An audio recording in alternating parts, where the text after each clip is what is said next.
আমি চাই আমার হাজবেন্ড একটা বিয়ে করুক। আমি চাই আমার মতো তারও দ্বিতীয় বিয়ে হোক। আমার এই হাজবেন্ডের সাথে আমার দ্বিতীয় বিয়ে। প্রথম সংসারটা আমার করা হয়নি। আমার বর্তমান যিনি হাজবেন্ড, ইনি বিয়ের আগে আমার জন্য এত বেশি পাগল ছিল। আমার প্রথম সংসার ভাঙার পর আমার বিয়ে করার কোনো ইচ্ছাই ছিল না। বিয়ের আগে আমার বর্তমান হাজবেন্ডের আমার প্রতি করা পাগলামি, এত মায়া, এত ভালোবাসা দেখে ফাইনালি আমি সিদ্ধান্ত নিয়েছিলাম আমি আবারও বিয়ে করব। সব থেকে মজার ব্যাপার কি জানেন, আমার হাজবেন্ডের সাথে আমার বিয়ে প্রায় 1.5 বছর হতে যাচ্ছে। 1.5 বছর পর তার হঠাৎ মনে হয়েছে সে একটা ডিভোর্সি মেয়েকে বিয়ে করেছিল। এই কথাটা তার মনে যতবারই আসে সে আর আমাকে মেনে নিতে পারে না। তার জীবনে আমার সাথে তার প্রথম বিয়ে। আমাদের বিয়ের কথা আমার হাজবেন্ডের পরিবার জানে না। আমার হাজবেন্ডের পরিবার কখনোই মেনে নিবে না যে আমার মতো একজন ডিভোর্সি মেয়েকে আমার হাজবেন্ড বিয়ে করেছে। বিয়ের 3 মাস পর আমি জানতে পারি আমার আগে থেকে আমার হাজবেন্ডের একটা মেয়ের সাথে 7 বছরের সম্পর্ক। আমার হাজবেন্ডের বাসা থেকে এবং আমার হাজবেন্ড নিজেও সেই মেয়ের সাথে বিয়ের প্রিপারেশন নিচ্ছে। খুব তাড়াতাড়ি নাকি তাদের বিয়ে। খুব মজার ব্যাপার হচ্ছে আমি নিজের চোখের সামনে সবকিছুই দেখছি, কিন্তু কিছুই বলতে পারছি না। কারণ ওই যে আমি একটা অবিবাহিত ছেলেকে বিয়ে করেছি। এখন হয়তোবা ভাবছেন এত কিছু সহ্য করছেন কিভাবে, কষ্ট হয় না?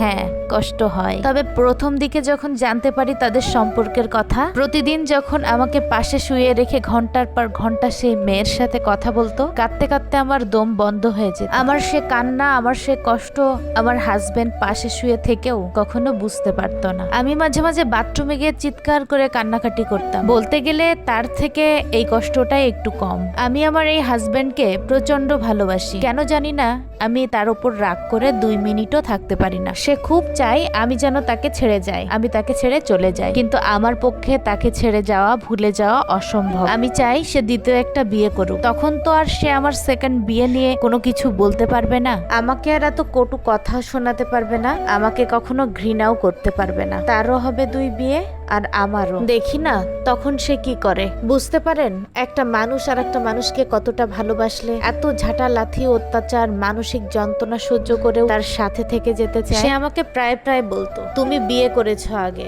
তোমার সৌন্দর্য নষ্ট হয়ে গেছে। আমি আগে বুঝতে পারিনি, বুঝতে পারলে কখনো তোমাকে বিয়ে করতাম না। যেই মানুষটা বিয়ের আগে আমার জন্য পাগল ছিল, তার মিষ্টি মিষ্টি কথা দিয়ে সে আমাকে ভুলিয়ে তার সাথে নিয়ে এসেছে, সেই মানুষটার এই সমস্ত কথা শুনে আমি অবাক হয়ে যেতাম। আমার চুল ভালো না, আমার চোখ ভালো না, আমার কথা শুনলে তার বিরক্তি লাগে, এগুলো ছিল তার নিত্য দিনেরই কথা।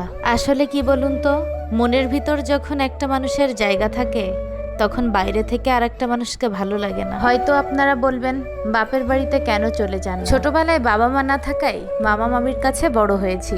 মামির কাছে আমি বেশ বোঝাই ছিলাম। আমার ডিভোর্সের পর আমার মামা আমাকে কোনোভাবে মেনে নিলেও মামি আমাকে মেনে নিতে পারিনি। সবসময় আমাকে গালিগালাজ করতো, আমি নাকি আমার বাবা মাকে খেয়েছি, অলক্ষী, অপয়া, কখন দূর হবি এ বাড়ি থেকে, সবসময় এই কথাগুলো মামি আমাকে বলতো। একটা কথা কি জানেন তো, রূপবতী গুণবতীর থেকে ভাগ্যবতী হওয়াটা এই পৃথিবীতে বেশি জরুরি।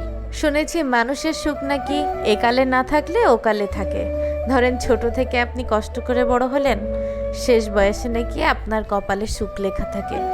আমার হয়তো কোনো কালেই নেই, তবে আমি খুব অপেক্ষায় থাকি কোনো একদিন মানুষটা আমাকে ভালোবেসে আবার আমার কাছেই ফিরে আসুক। এটা আমার জীবনের কোনো ঘটনা না, এটা একটা ডিভোর্সি নারীর দ্বিতীয়বার বিয়ে করার পর সংসারের ঘটনা। সকল ডিভোর্সি মেয়েদের উদ্দেশ্যে একটা কথা বলবো, আপনারা কখনো অবিবাহিত ছেলেকে বিয়ে করবেন না। কোনো কিছুর মোহে পড়ে গিয়ে অবিবাহিত ছেলেরা ডিভোর্সি মেয়েদেরকে বিয়ে করে, আর হঠাৎই তাদের মনে হতে পারে তারা ভুল করেছে। আমার সকল ডিভোর্সি আপুদের কাছে আমার অনুরোধ থাকবে, আপনারা কখনোই আনম্যারিড ছেলেদেরকে বিয়ে করবেন না।